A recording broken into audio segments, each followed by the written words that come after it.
pâtisserie, c'est avant tout une histoire de goût, de saveur et d'émotion. Je suis Léa Reverdy, amatrice et passionnée de pâtisserie. Mon défi, vous emmener avec moi à la découverte de ce qui fait vraiment un bon dessert. L'objectif ultime, trouver la recette parfaite qui fera fondre vos papilles à coup sûr. Vous êtes sur le point d'écouter un nouvel épisode de Papilles. C'est le podcast qui part à la rencontre des meilleurs chefs pâtissiers pour comprendre l'émotion et les saveurs qui les animent au quotidien lorsqu'ils créent leur dessert d'exception. Après cet épisode, à vous de laisser libre cours à votre imagination et de créer les desserts aux saveurs qui vous ressemblent, tout en vous inspirant des meilleurs. Bonne écoute! Bonjour à tous et à toutes, j'espère que vous allez bien. Imaginez si se promener dans la Chartreuse, cueillir des fleurs de sureau en chemin ou faire pousser des herbes aromatiques dans votre jardin faisait partie intégrante de votre travail. Qui ne signe pas ? Eh bien pour que ça devienne son quotidien, Sandrine Chapaz a choisi de travailler avec la nature et les plantes et ramasse champignons, fleurs et herbes pour en faire des chocolats au goût délicat. Pour déguster cela, rendez-vous sur son site internet ou directement dans son petit havre de paix à Saint-Laurent-du-Pont. Au programme de cet épisode, comment trouver le chocolat aux notes parfaites pour réaliser votre association, la démarche de Sandrine de cueillir des plantes dans la nature et de les transformer en chocolat à édition limitée, et enfin, incroyable mais vrai, les chocolats alcoolisés évoluent dans le temps. Bonne écoute! Bonjour Sandrine, bonjour, comment vas-tu ? Ça va très bien, je te remercie. Retour de... J'avais dit retour de vacances, mais c'est pas un retour de vacances.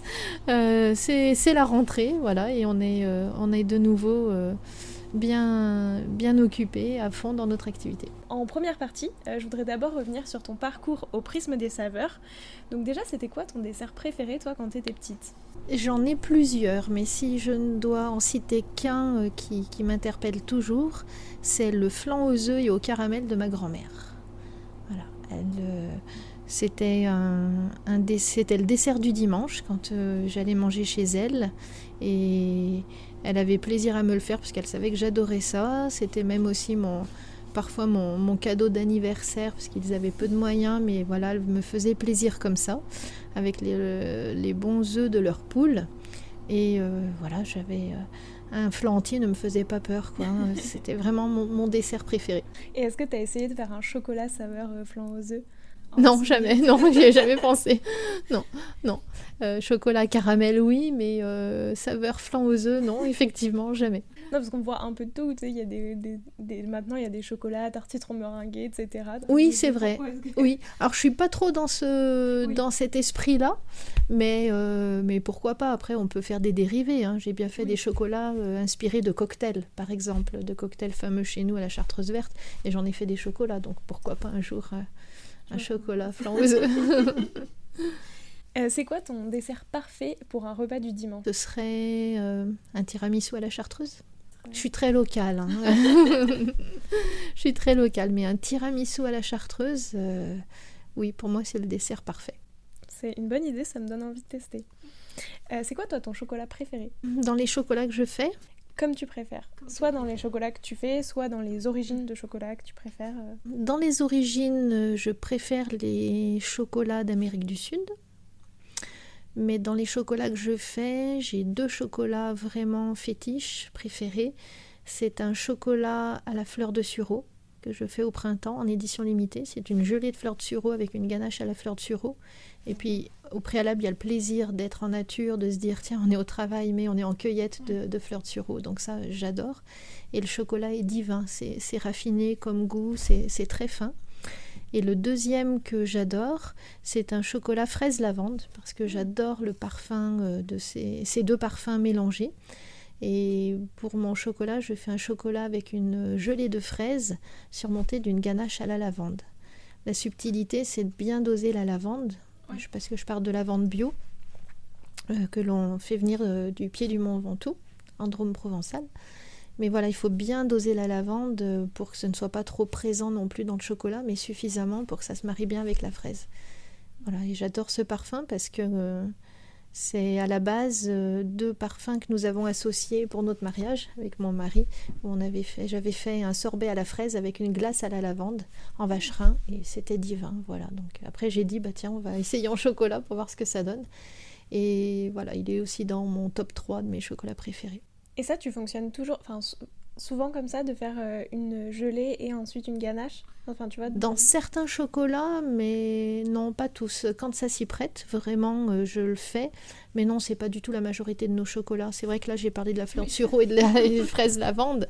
Mais non, c'est pas la majorité de nos chocolats. Je parlais de mon top 3. Mon 3e chocolat préféré, c'est un chocolat à la châtaigne. Donc, il n'y a pas du tout de gelée. C'est une pâte de marron avec une pointe de vanille de Madagascar et un petit peu de rhum enrobé de chocolat. Voilà, donc pas du tout de gelée à l'intérieur.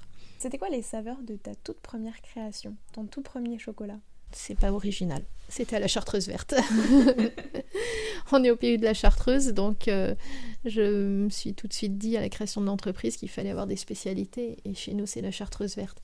Donc je pense qu'une de mes premières créations c'était notre chocolat à la Chartreuse verte, mais j'avais quand même imaginé toute ma gamme, donc ce chocolat a rapidement été suivi par beaucoup d'autres parfums. Voilà. Et justement ta toute dernière création, le tout dernier chocolat, qu'est-ce que... Le tout dernier, là aussi, c'est une édition limitée. Tu vas comprendre que je suis très branchée nature. Ma toute dernière création, c'était un chocolat que j'ai fait avant-hier. Une édition limitée pour cet automne, un chocolat au cèpe. Ah, c'est original. Voilà, très. Est-ce que tu l'as déjà fait, ça, de prendre des ingrédients qui sont plutôt côté salé? Oui. Ça dépend nos cueillettes et la météo, mais donc chocolat au cèpe, chocolat pour l'automne, on a fait trompette de mort. Qu'est-ce qu'on a fait en salé? Le salé, je le prends plus pour certaines de nos confiseries que dans les chocolats quand même. Voilà. Pourquoi? Ça se prête bien à la confiserie. Par exemple, on a des pâtes de fruits qui sont à déguster avec des fromages. Bon, pâte de fruits, ce sera un abus de langage, c'est plutôt des pâtes de légumes. On a une pâte de fruits, tomate, olive noire, origan, ou carottes, cumin, et bien d'autres pour manger avec des fromages. Donc je détourne plutôt des choses salées en sucré, mais dans la confiserie. D'accord. Voilà. Mais quand même, pour Halloween, là, j'aimerais tester un chocolat au potimarron. Je suis sûre que ça se prête bien au chocolat, le potimarron. Oui, je pense. Puis c'est ça, le potimarron, c'est quand même très sucré. C'est sucré, donc voilà, au niveau texture, ça doit être soyeux, j'imagine. Donc à tester pour Halloween. Oui, c'est vrai, ça doit être un goût, une texture assez intéressante. Oui, sur un chocolat blanc, par exemple, je pense que ça peut être très bon. Et du coup, ma dernière question pour cette première partie, c'est pour toi, ça représente quoi la chocolaterie, à tes yeux? C'est une passion, avant tout, et puis c'est un projet de couple. Je n'ai pas été chocolatier toute ma vie, loin de là. Ça fait 8 ans qu'on a créé notre entreprise avec mon mari et c'est vraiment notre projet de couple que l'on a fait grandir petit à petit pour être 7 aujourd'hui à travailler dans la chocolaterie. Donc voilà, c'est une passion qui est devenue notre nouveau métier et on s'épanouit au quotidien dans cette passion tous les deux et c'est une super nouvelle vie pour nous. Ouais, j'imagine, puis c'est vrai que ça change. En plus, là, le cadre est idyllique. Enfin, tu vois les montagnes. Ah oui, tous les jours, oui. On a vu sur le jardin potager, sur le jardin d'aromatique, sur la montagne. Et ouais, c'est vrai, on est très très bien. Alors maintenant, donc en deuxième partie, je voulais revenir un peu sur ton processus créatif. Et donc, tu m'as beaucoup parlé de chocolat qui était fait à partir de tes cueillettes personnelles. Justement, est-ce que ça, dès le départ, c'était le projet? Et comment est-ce que, en fait, tu arrives à jouer avec ça? Enfin, tu vois, est-ce que tu as assez de matière? Est-ce que du coup tu dois faire sur des éditions très limitées? Enfin, comment ça se passe? Oui, dès le début, dès que l'idée de créer notre chocolaterie a germé, moi je savais que je voulais travailler avec beaucoup d'éléments de la nature, donc avec des plantes que je cultive dans mon jardin, des plantes que l'on ramasse en Chartreuse, ou des champignons, comme on a dit. Donc vraiment, ça fait partie de moi. Moi, personnellement, je suis très axée sur les plantes, de me soigner par les plantes. Et puis de manger bien aussi, côté personnel à la maison. Donc je voulais qu'on sente cette passion aussi dans mes chocolats. Donc ça, c'est vraiment un point important aussi de faire du bon chocolat avec des bons produits. On travaille sans conservateur, hein, sans arôme artificiel. Donc c'est vraiment moi, quand j'utilise des plantes, c'est la plante qui va donner le goût à ma ganache. Donc ça, c'est vraiment important. Et c'était défini, oui, dès le départ. C'était naturel pour moi que ça se passe comme ça. Oui, déjà avant, en fait, t'aimais te promener, même en Chartreuse, etc., ramasser, par exemple, des fleurs de sureau. Oui, de toute petite, j'ai toujours ramassé avec mes parents. On allait toujours en cueillette. Je vois des fleurs, je fais un bouquet. Je vois certaines plantes, maintenant, je les ramasse. Et puis j'en fais ou des sirops pour nous, ou des confitures si c'est des fruits sauvages. Enfin voilà, c'est une réelle passion et j'aime cultiver ça, oui. Et est-ce que justement, des fois, tu te promènes dans la nature, tu vois telle plante et du coup, tu te dis, tiens, j'aimerais bien faire un chocolat à partir de ça ou est-ce que tu vas toujours quand même avec une idée déjà en te disant, tu vois, par exemple, les fleurs de sureau, en te disant, oui, là, il faut que je cherche des fleurs de sureau pour... Non, c'est souvent dans mon processus, c'est souvent un goût ou une odeur que je découvre qui me fait réfléchir à comment je pourrais l'associer au chocolat. D'accord. Ou qu'est-ce que je pourrais mettre pour compléter ce goût, quel autre parfum je pourrais mettre, ou de fruits, ou quel type de chocolat, parce que chaque chocolat a son profil aromatique, donc définir quel sera le meilleur profil aromatique pour cette plante ou ce champignon, c'est une recherche vraiment intéressante, mais oui, je pars souvent d'un goût, d'une odeur que je découvre, en me disant, tiens, il y a peut-être moyen d'en faire quelque chose d'intéressant. Et justement, moi, ce que j'ai vu, c'est que tu définis en fait aussi le chocolat comme un support exceptionnel pour découvrir des parfums, des textures, des saveurs, etc. Est-ce que tu peux nous expliquer justement cette vision ? Tu vois, parce que j'avais l'impression, en fait, en découvrant un peu ton univers, que c'était d'abord les plantes, la nature, etc. et après le chocolat. Et tu vois, c'est assez original pour une chocolatière de se dire que finalement, toi, tu pars beaucoup de la nature pour faire tes chocolats. Oui. Comment t'expliquer ça ? Je vais parler d'une création qui m'a posé des problèmes en recherche et développement, on va dire, pour conserver les goûts d'origine de chaque ingrédient.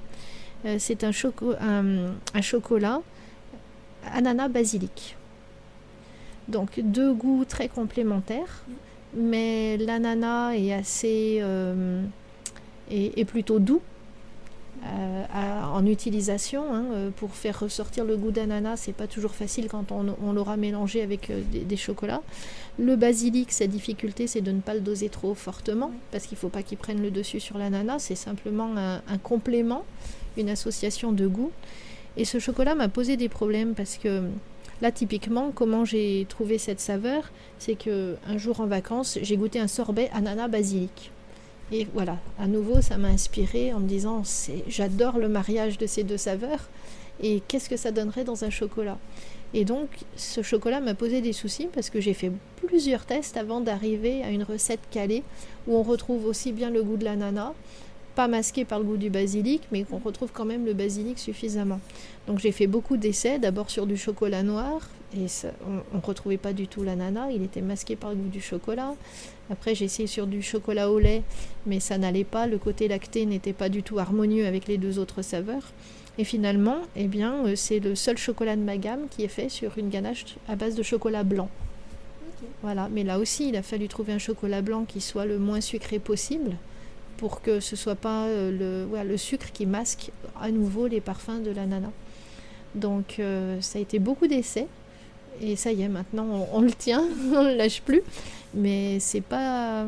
Il y a des goûts comme ça, on se dit tiens, oui, vraiment là, j'adore ce goût seul, c'est fabuleux, ce parfum, ces arômes, mais tout ne se prête pas non plus pour faire un chocolat. Pourquoi est-ce que tu as choisi le chocolat en particulier ? Tu vois, puisque tu le définis comme un support, pourquoi avoir choisi le chocolat et pourquoi pas t'être lancé dans la pâtisserie plus généralement, tu vois ? J'aime la complexité du chocolat. Sa complexité et sa simplicité en même temps.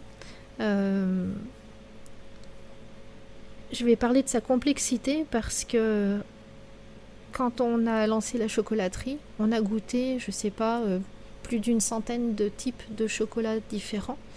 Et c'est très intéressant de voir que, par exemple, même pour une même provenance ou un même pays, mais il y aura des notes aromatiques complètement différentes. d'un couvертurier à l'autre, hein, celui qui fabrique le chocolat. Donc on a goûté, regoûté. Notre palais aussi se forme, hein, petit à petit, et avec les années on sent qu'on change de goût aussi. Mais pour moi le chocolat c'est complexe parce que du fait de toutes ces notes aromatiques, j'aime cette recherche d'association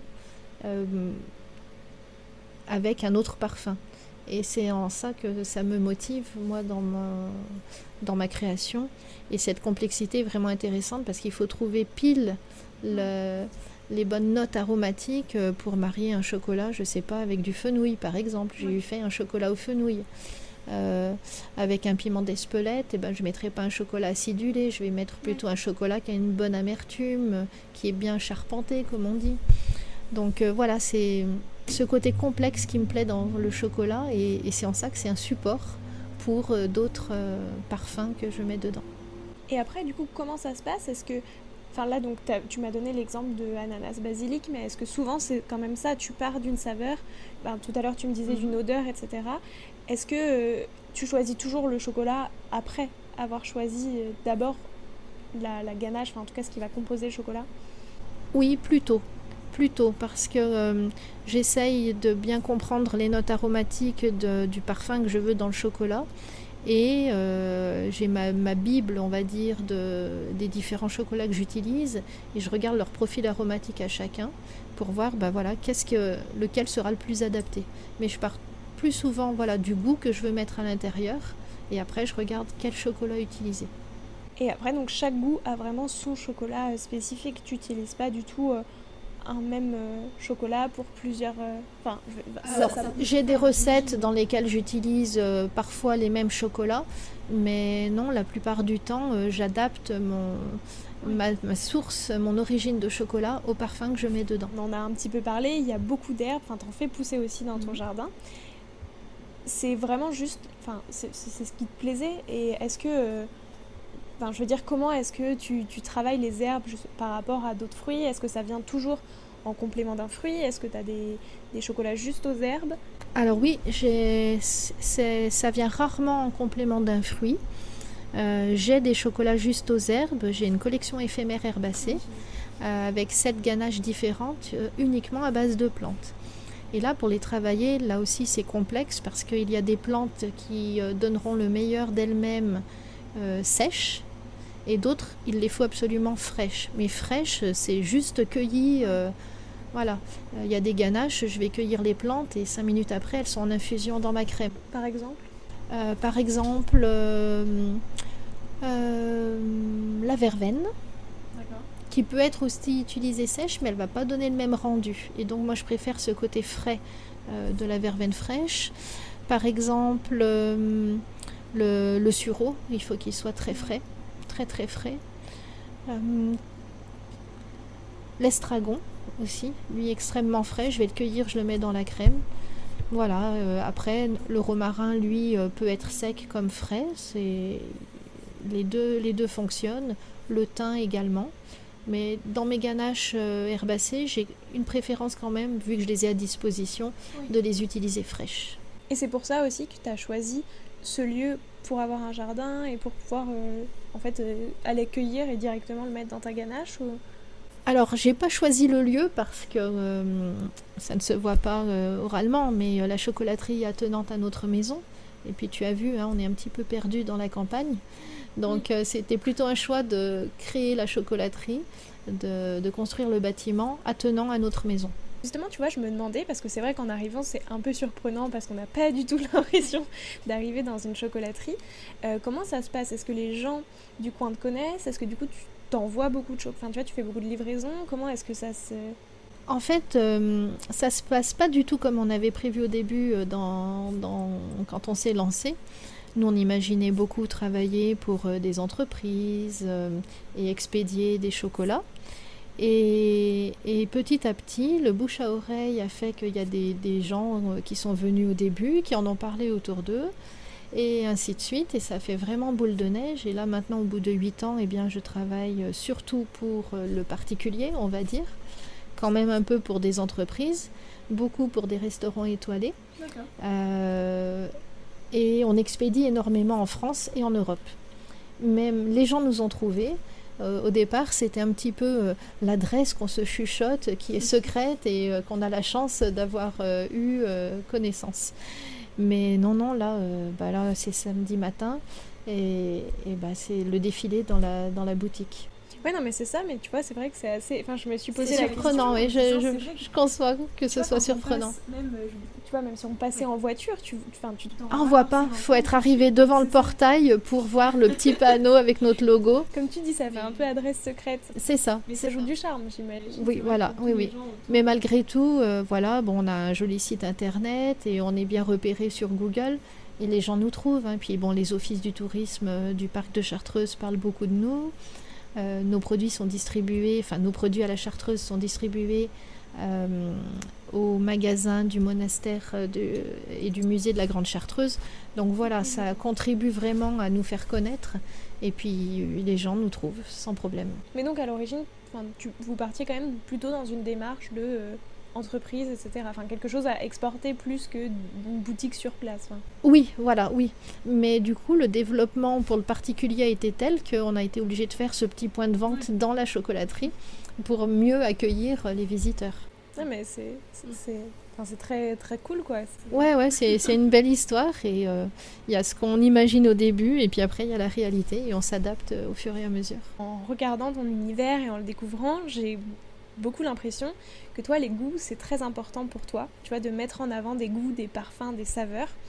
Et moi, avec Papy, c'était vraiment l'objectif, parce que moi, ce que je voulais, tu vois, c'était faire découvrir des nouvelles saveurs qu'on connaît pas forcément. Et tu vois, même aujourd'hui, je trouve que c'est intéressant de s'entraîner à découvrir des goûts, parce qu'en fait, c'est très difficile. Et tu vois, je trouve que en fait, je me suis vraiment rendu compte qu'en allant dans des boutiques de pâtissiers, de chocolatiers qui font des recherches gustatives en mettant toujours des herbes, tu vois, moi j'ai vraiment appris la notion de assaisonner ses desserts. Et donc je me disais, tu vois, j'essaye beaucoup de tester et de découvrir les goûts en m'entraînant, mais c'est vrai que c'est assez compliqué. Et je voulais un peu voir avec toi, quelle vision tu as justement de la place du goût dans la société, parce que je trouve qu'en fait, tu vois, on a beaucoup les goûts classiques, les fruits, etc., on les connaît, mais moins associés avec des herbes, ou alors il y a des herbes qu'on associe souvent, tu vois, fraise menthe, c'est assez classique, mais c'est vrai que, tu vois, fraise lavande, par exemple, beaucoup moins. Et du coup, pour toi, comment est-ce que, un peu, on peut penser ça globalement, tu vois, est-ce que ce serait intéressant de plus aller vers les gens en leur faisant découvrir des goûts nouveaux? Comment est-ce qu'on peut s'entraîner? Alors, ce qui est certain pour moi, c'est que sentir les goûts, c'est un entraînement. Parfois, j'ai des clients qui disent « Oh, moi, j'ai pas de palais. » Oui, mais je suis d'accord, peut-être, mais ça s'entraîne. Faut pas en faire une fatalité. Il y a moyen d'entraîner son palais avec différentes saveurs. Quand on va quelque part, au restaurant, c'est important de goûter. Ce qui est important aussi dans notre société actuelle, je trouve, et qui n'est plus du tout assez présent, c'est de vivre justement l'instant présent. On est au restaurant ou même à table chez soi, on a cuisiné, on ne fait pas autre chose, on mange et on profite de l'instant présent, on est bien là à table, à savourer et à analyser quelque part le goût de ce que l'on mange.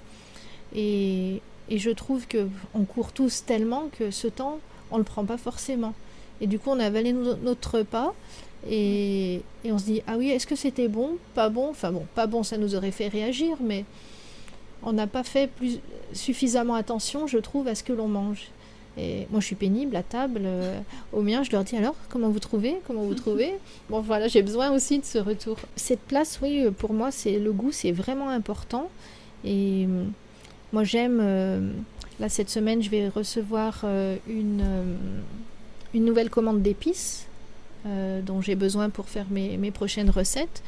Mais mon fournisseur m'a dit, tiens, j'ai reçu certaines baies nouvelles, tu connais? Non, je connais pas. Bon, il m'en met en échantillon. Et après, voilà, je prends le temps de goûter, de décortiquer un peu tous les arômes qui me viennent. Et c'est primordial, ça, pour notre métier, je trouve. Oui, c'est ça, mais tu vois, je trouve en vrai, pour votre métier, c'est sûr, mais je trouve que globalement, tout le monde devrait, tu vois, arriver à... Être sensible à ça, je suis d'accord. Après, ça s'éduque, ça s'éduque. Il faut avoir la curiosité de découvrir des choses Et puis, plus on va en découvrir, plus on mettra des mots sur des saveurs, et mieux on saura les exprimer ensuite, en goûtant autre chose, par exemple, en se disant, bah tiens, oui, on a une mémoire olfactive. Et bien après, on se dira, bah oui, ça j'ai goûté, c'est tel ingrédient, c'est telle chose. Et c'est même agréable de faire le jeu, d'essayer de découvrir. Oui, c'est ça. Moi, souvent, je fais ça, tu vois, de me dire, tiens, je goûte tel chocolat, j'essaye de fermer les yeux sans savoir à quoi c'est et en essayant de deviner. Et des fois, tu vois, je trouve que c'est quand même très compliqué parce qu'on sait identifier le goût. Enfin, je veux dire, on sait qu'on le Oui, goûte. on se dit, mais je connais. Oui. Et pour toi, comment est-ce qu'on peut s'entraîner, tu vois, justement? Il faut goûter en sachant ce que l'on goûte. Et là, on va mémoriser. Pour moi, c'est juste ça. Ça marche pour les goûts, ça marche pour les odeurs. Le cerveau enregistre un nom avec une odeur ou un moment. Je suis certaine qu'il y a certaines odeurs parfois que tu sens où ça te rappelle des bonnes choses ou des mauvaises. Oui. Voilà, ça peut être une odeur d'enfance au détour d'une rue, ça sent le croissant tout chaud. Et puis ça te rappelle, je sais pas, quand tu allais à l'école, voilà, à côté de chez toi. Ben, je sais pas, mais il y a une mémoire des goûts, des odeurs qui est là, et plus ou moins là, mais voilà, qui se travaille. Et donc pour toi, pour s'entraîner et pour s'éduquer, c'est vraiment se dire, tiens, aujourd'hui, je vais goûter de la coriandre, par exemple. Je sais que c'est un chocolat à la coriandre, pour essayer de retenir le goût. Oui. Ou est-ce que, enfin tu vois, moi justement, j'essaie de le faire en sens inverse, en me disant, j'essaie de goûter sans savoir ce que c'est, pour essayer de deviner. Et après, savoir que oui ou non... Les deux, pour moi, les deux processus sont bien pour mémoriser les goûts. Mais même si tu le fais en aveugle, le tout, c'est de savoir après que tu as la réponse. Oui, bien sûr. Voilà, il faut que tu saches, ah bah oui, effectivement, c'est coriandre. J'ai pas mis de mots, mais je connaissais cette saveur. Et bien, la prochaine fois que tu goûteras, tu vas te dire, bah oui, c'est coriandre. Et après, c'est aussi en faisant ça, tu vois, en se disant, tiens, j'ai goûté de la coriandre, et maintenant, je vais le goûter avec de l'abricot, pour savoir que ça matche bien. Enfin, tu vois, comment est-ce que toi, par exemple, fraise lavande, comment est-ce que ça t'est venu? À quel moment tu t'étais dit, tiens, je vais mixer les deux? Je crois, alors ça remonte à loin, mais là encore, je crois que c'était après avoir goûté chez un très bon glacier, un sorbet fraise et une glace lavande. Oui. Il me semble que c'était suite à ça. Donc souvent, c'est en goûtant quelque chose. Et du coup, ça, c'est quelque chose que tu fais encore maintenant, tu vois, d'aller régulièrement chez des glaciers, chez des pâtissiers ou chez d'autres chocolatiers pour goûter des alliances de saveurs que... Je m'inspire pas en allant chez d'autres chocolatiers parce que mon objectif, moi, c'est de faire ce que les autres ne font pas. Ouais. Donc j'essaye de me démarquer et de garder ma ligne de conduite jusqu'au bout. Par contre, oui, en allant au restaurant, j'ai découvert il y a quelques années le sudashi, un agrume japonais que je ne connaissais pas du tout. Et en regardant un petit peu, en le goûtant pur, là je l'avais goûté dans un dessert aussi, en le goûtant pur, c'est pas du tout le même goût que dans le dessert, enfin, c'est plus soutenu, plus fort, c'était plus acidulé. J'ai adoré, et là oui j'ai dit tiens, là aussi il y a moyen d'en faire quelque chose dans un chocolat. Mais... Et pourquoi le sudashi? Parce qu'après je me suis dit, bah, tout le monde fait du yuzu. Donc je vais pas faire du yuzu, même si j'adore le yuzu, mais le sudashi c'est encore pas très connu, donc voilà, j'ai lancé mon chocolat au sudashi. Et c'est quoi la particularité du sudashi? Il va être par rapport au yuzu, il va plus tirer, je trouve, sur des notes de mandarine, mais le sudashi c'est vraiment un mélange pour moi, mandarine, citron, presque un peu yuzu, des notes de yuzu, mais ça reste différent. Oui, mais façon, voilà, c'est vraiment plus un mélange de différents agrumes. D'accord. Avec une acidité plutôt fruitée, à l'inverse du calamansi que j'utilise aussi. Lui, il va être très très acide. Et pour te dire, il est tellement acide que je le coupe avec du citron vert dans mon chocolat pour l'adoucir, mais garder des notes acidulées. Mais le calamansi pur, il te fait des trous dans le ventre. Façon de dire, tellement c'est acide. Mais avec le chocolat, c'est délicieux. Ça fait un chocolat qui est très frais, très, très agréable. Et est-ce qu'avec, justement, tu vois, là, par exemple, avec un agrume qui est aussi acide, quel type de chocolat est-ce que tu mets? Est-ce que tu vas mettre un chocolat un peu doux qui vient adoucir tout? Ou est-ce que tu restes dans un chocolat noir un peu fort, tu Non. vois, qui... Là, sur celui-ci, sur le calamansi, j'ai opté pour la force. Donc, je suis sur une base de chocolat noir, euh, assez amer, à 70% de cacao. D'accord. C'est ça, pour garder quand même... Enfin, que le chocolat soit fort et qu'il soit pas écrasé par le... Ouais. Oui, parce qu'il fallait vraiment qu'il y ait une bonne longueur en bouche du chocolat, des notes de cacao par rapport à l'acidité du calamansi. Et plus globalement, je voyais que tu faisais beaucoup de chocolat justement un peu en édition limitée, sur une période donnée. Est-ce que tu as une gamme fixe ou est-ce que tu changes justement très régulièrement? Alors oui, on a une gamme fixe et en fait les éditions limitées nous sont venues du fait qu'au départ on n'avait pas de boutique. Donc il y avait moins de passages que maintenant et du coup la marchandise, il faut arriver à l'écouler. Donc je faisais... Parce que bon, j'ai beaucoup plus d'idées que de temps pour les réaliser. Et du coup, de faire des éditions limitées, c'était un mode d'expression aussi pour me faire plaisir et faire découvrir des parfums insolites à nos clients. Donc voilà.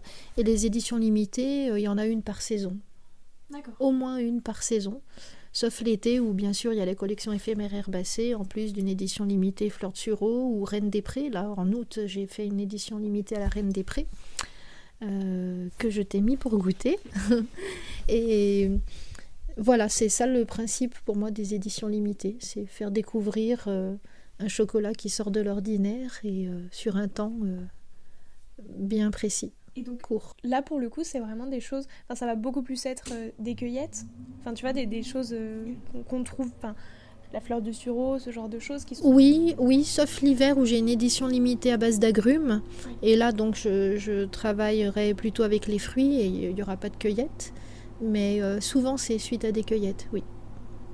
Et après ça, est-ce que, encore aujourd'hui, il t'arrive de te balader et de goûter une nouvelle plante? Est-ce que, tu vois, à chaque fois, tu fais aussi tu reprends cette démarche de revenir, de goûter, de découvrir un nouveau parfum et d'aller l'associer, ou est-ce que maintenant en fait, tu vois, j'imagine que les plantes restent globalement les mêmes au fil des saisons et des années ici, donc est-ce que tu les as globalement toutes à peu près goûtées, que tu as ton répertoire et que...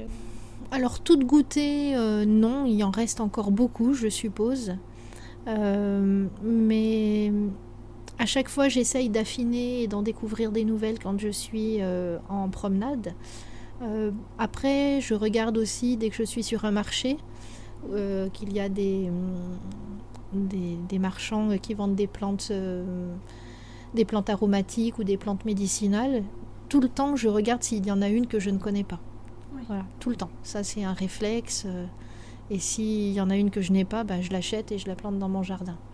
Sans savoir si je vais l'utiliser ou pas pour les chocolats.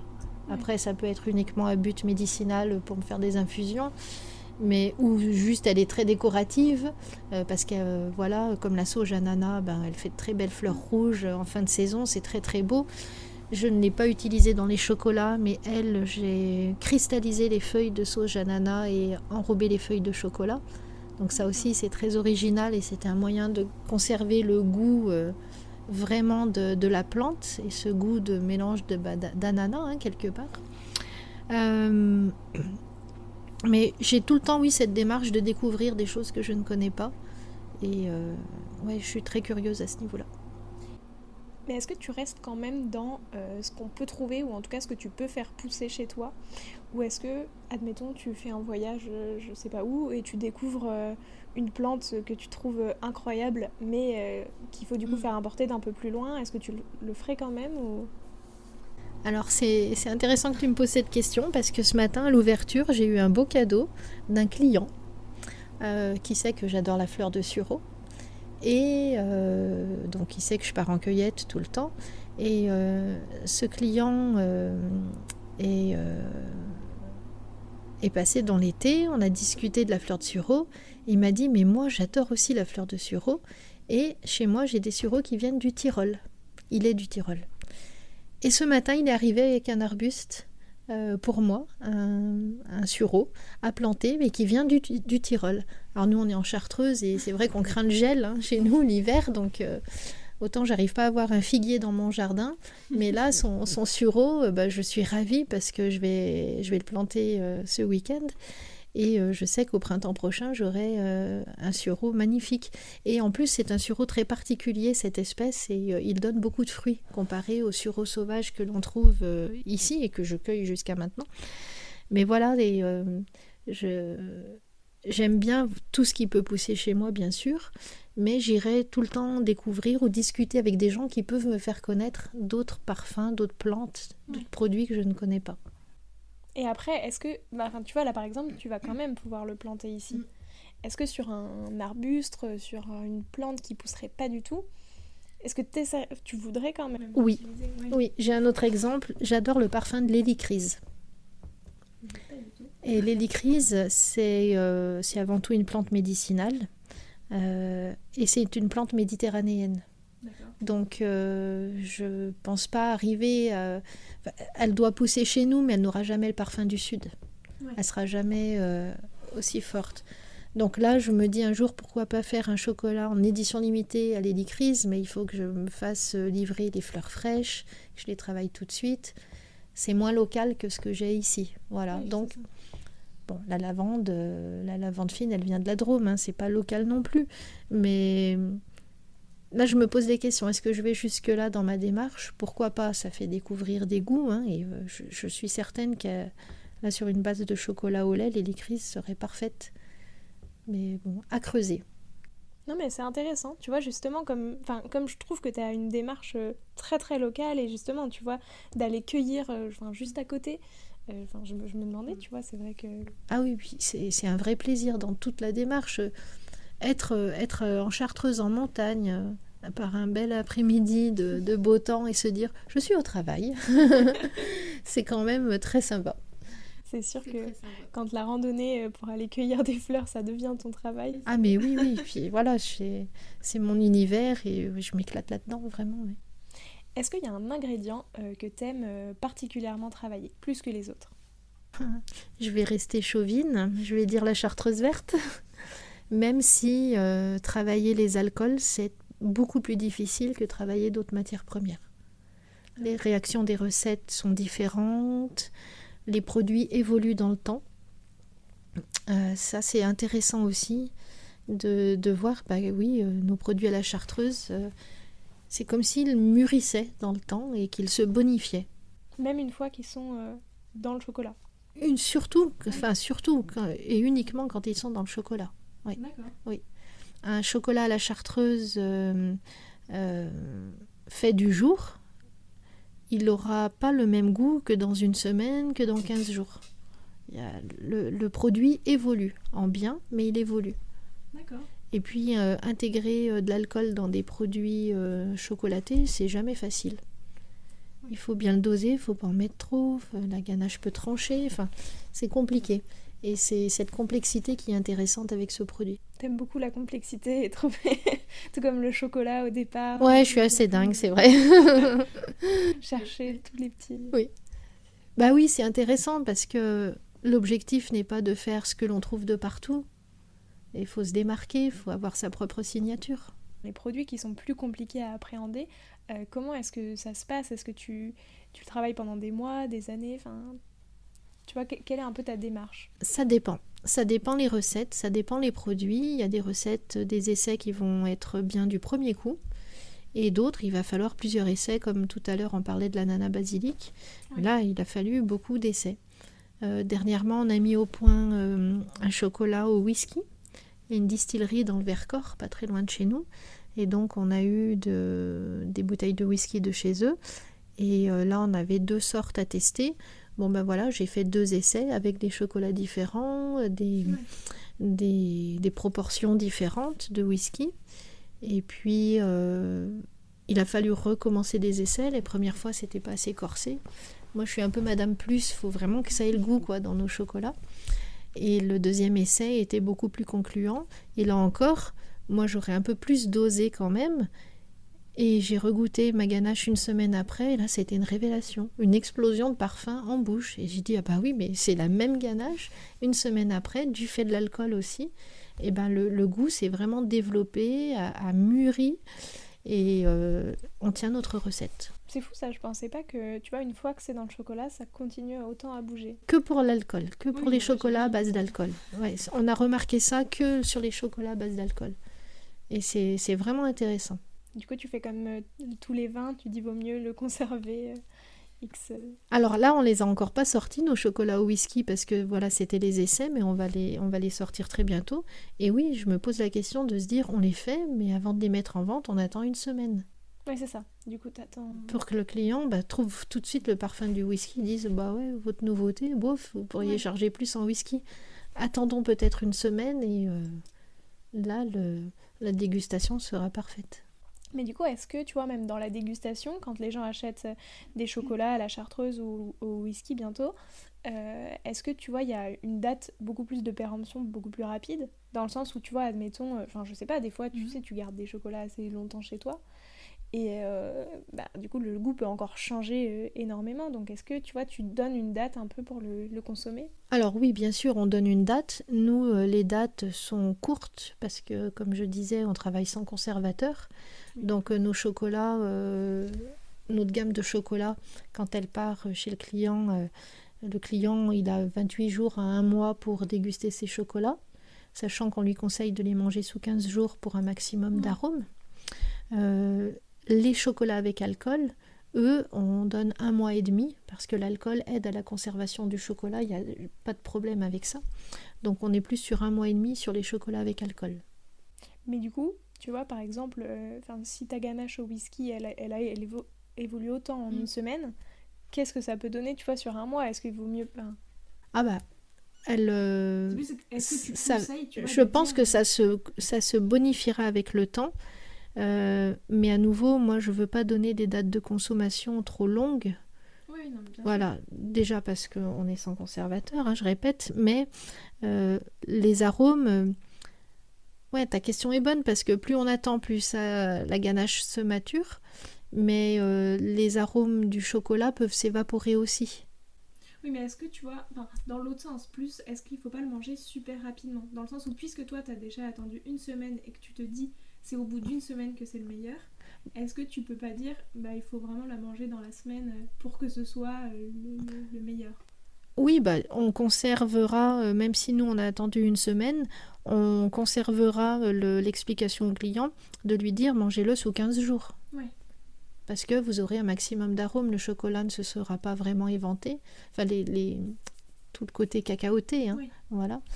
Et en respectant ça, le client il aura un maximum d'arômes déjà, il trouvera son plaisir à le déguster de toute façon sous les 15 jours. Oui, non mais c'est très intéressant, tu vois, je pensais pas qu'un chocolat à l'alcool changeait autant dans le temps. Ouais, fais une expérience un jour, et puis tu le laisses attendre et tu verras. Ouais. Est-ce qu'au contraire, tu vois, il y a un ingrédient que t'aimes bien, enfin tu peux bien l'aimer, le manger, etc., mais qui est très compliqué à appréhender, qui te donne pas mal de fil à retordre ?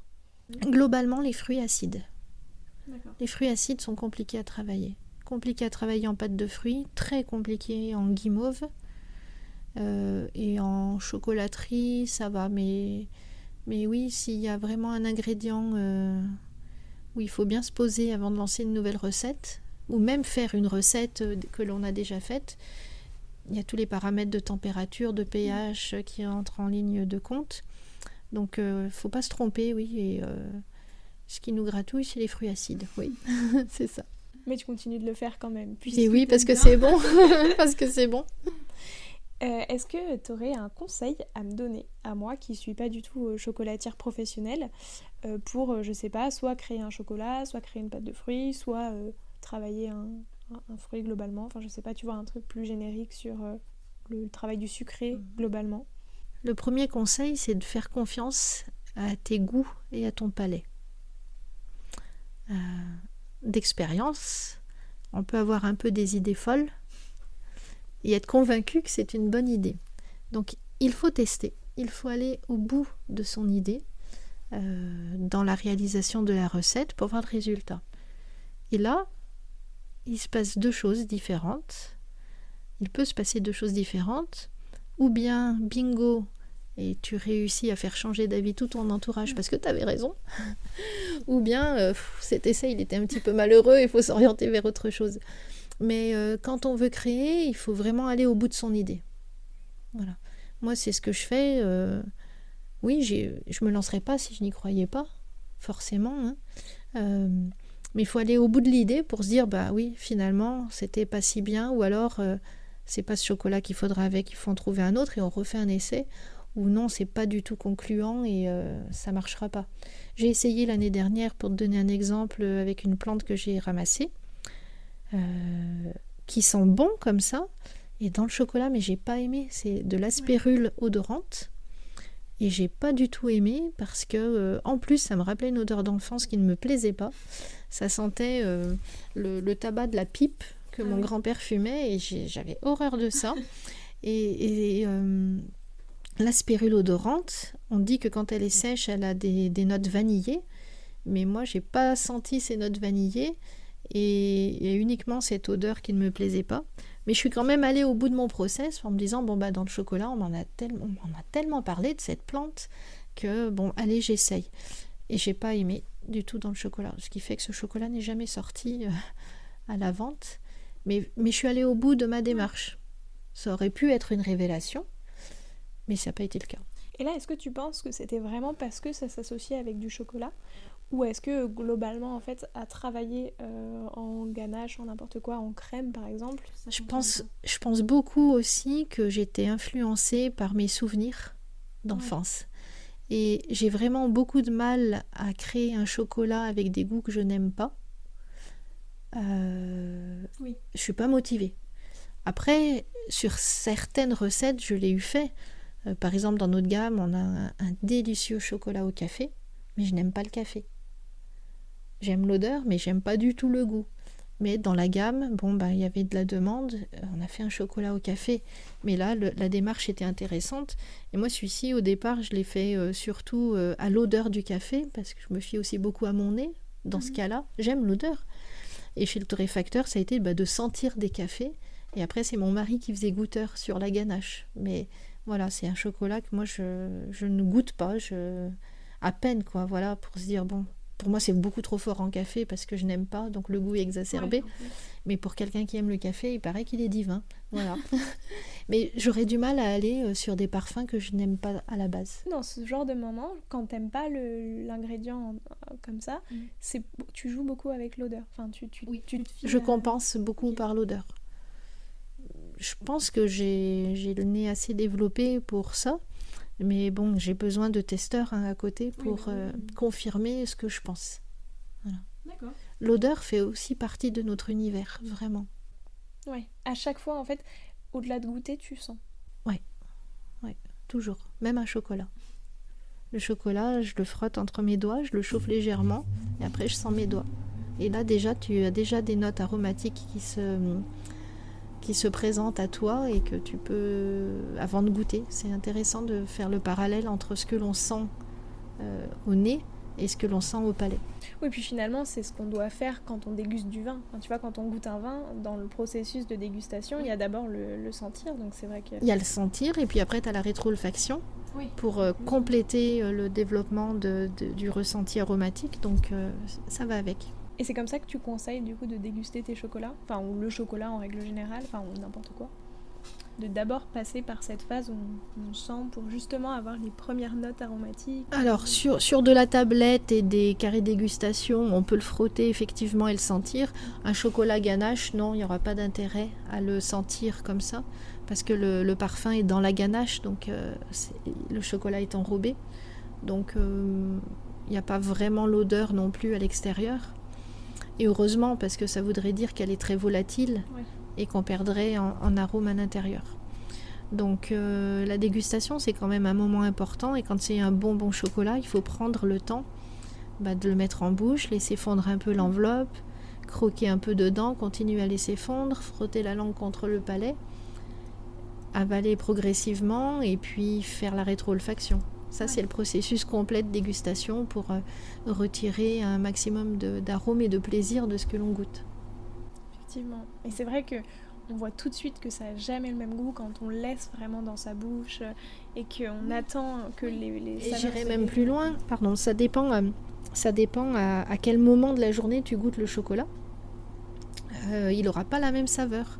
Si tu le goûtes à la fin de ton repas, si tu le goûtes après un café, quelqu'un qui fume, il aura beau goûter un chocolat tout de suite après sa cigarette, il sentira pas grand-chose. Et le moment où on le déguste est vraiment important.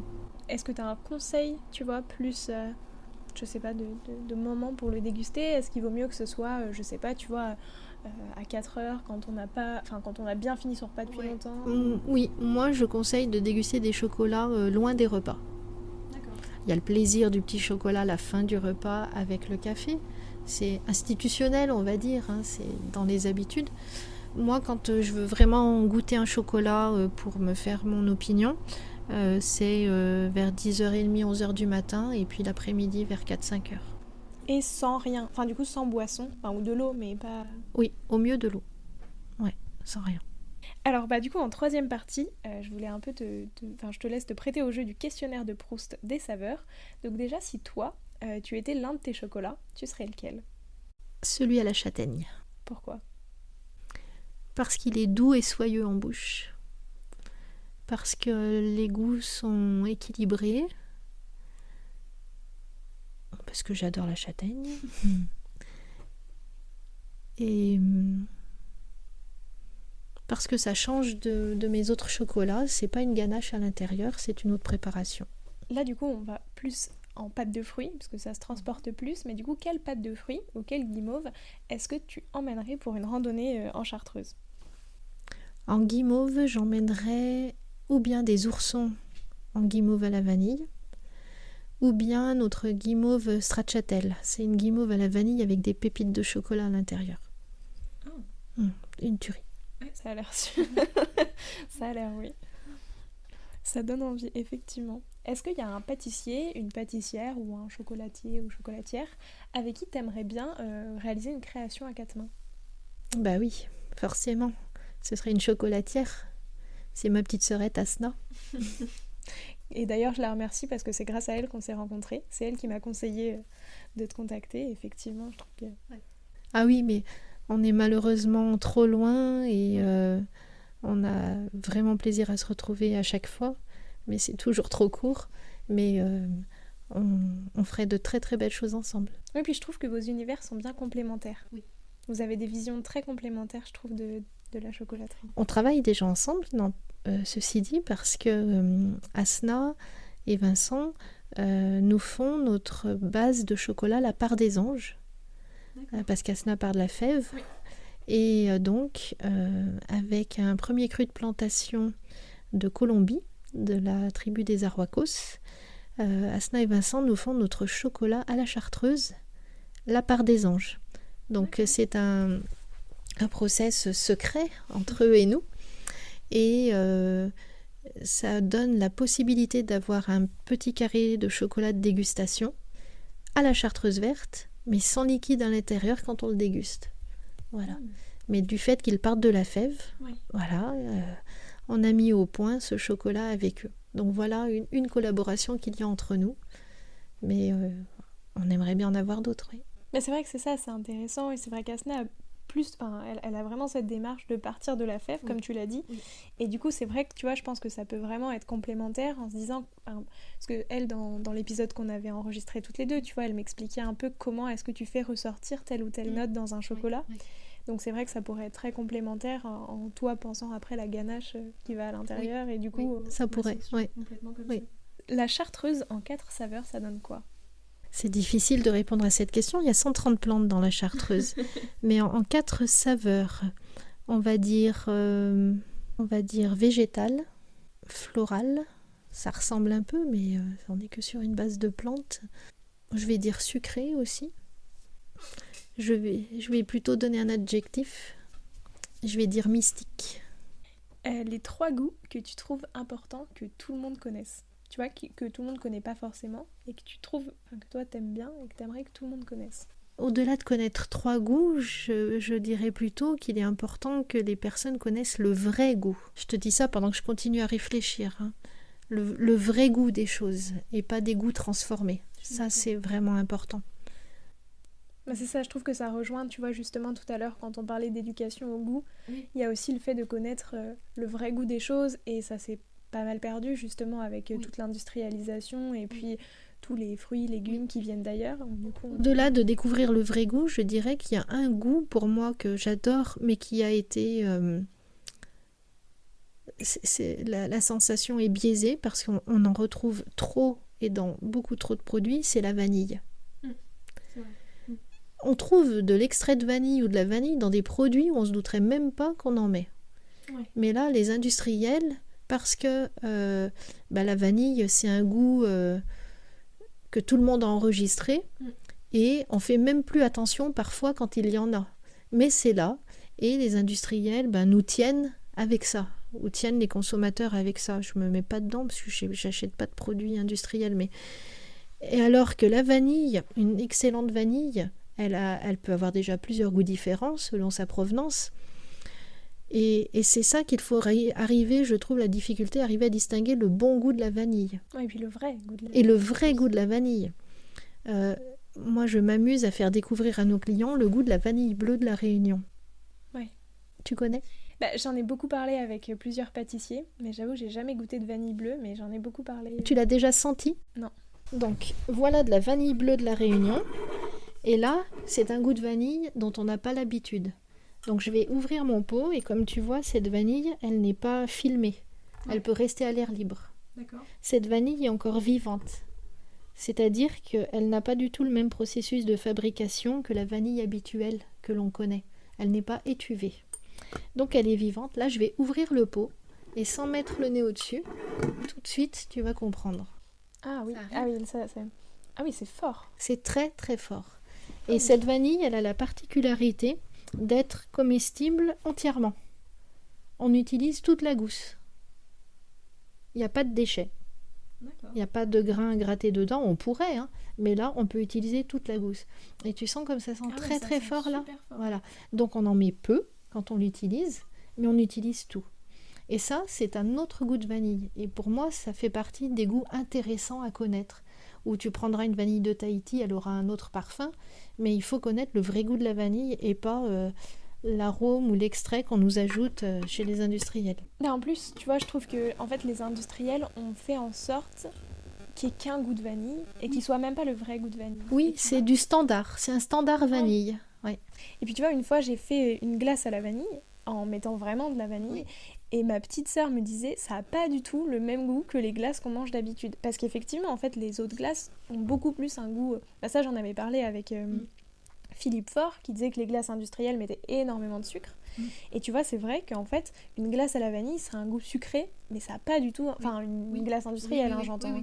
Mais... Et c'est vrai que du coup, elle avait vraiment fait cette réflexion en disant ça n'a pas du tout le goût des glaces qu'on connaît, auxquelles on est habitué justement en mangeant des glaces. Et elle a aimé alors ou pas ? Bah oui.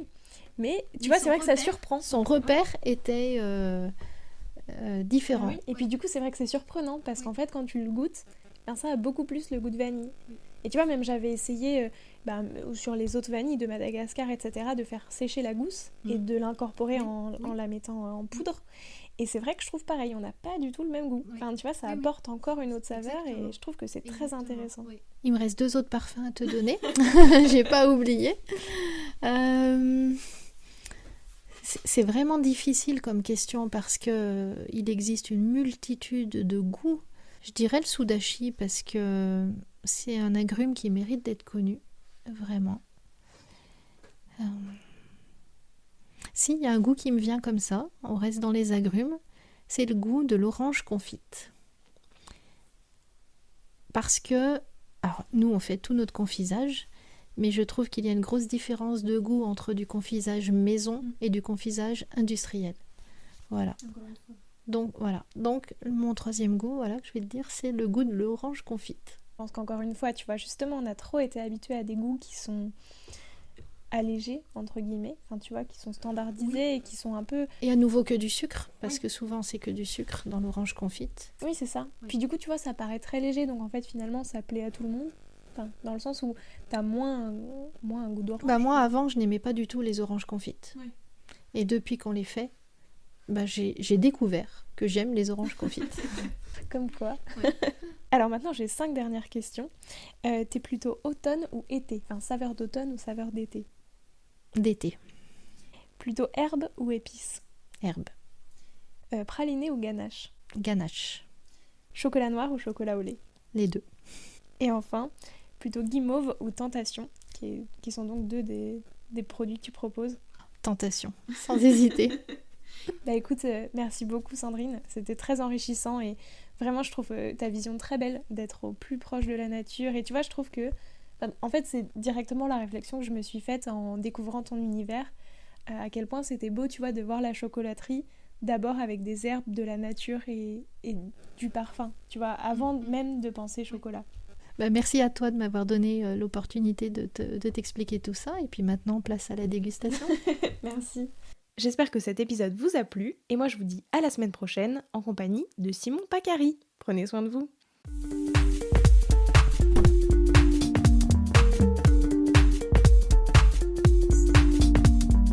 Alors, quel sera votre prochain dessert ? Merci d'avoir écouté cet épisode jusqu'au bout. S'il vous a plu, n'hésitez pas à le partager aux gourmands qui vous entourent. Et si vous voulez soutenir Papille, 2 choses. La première, notez l'épisode 5 étoiles sur Apple Podcast et laissez un joli commentaire. La seconde, vous rendre sur papillepodcast.com, sans oublier le S de Papille, et vous abonner à la newsletter pour être prévenu de la sortie des prochains épisodes et des articles que j'écris régulièrement. À bientôt!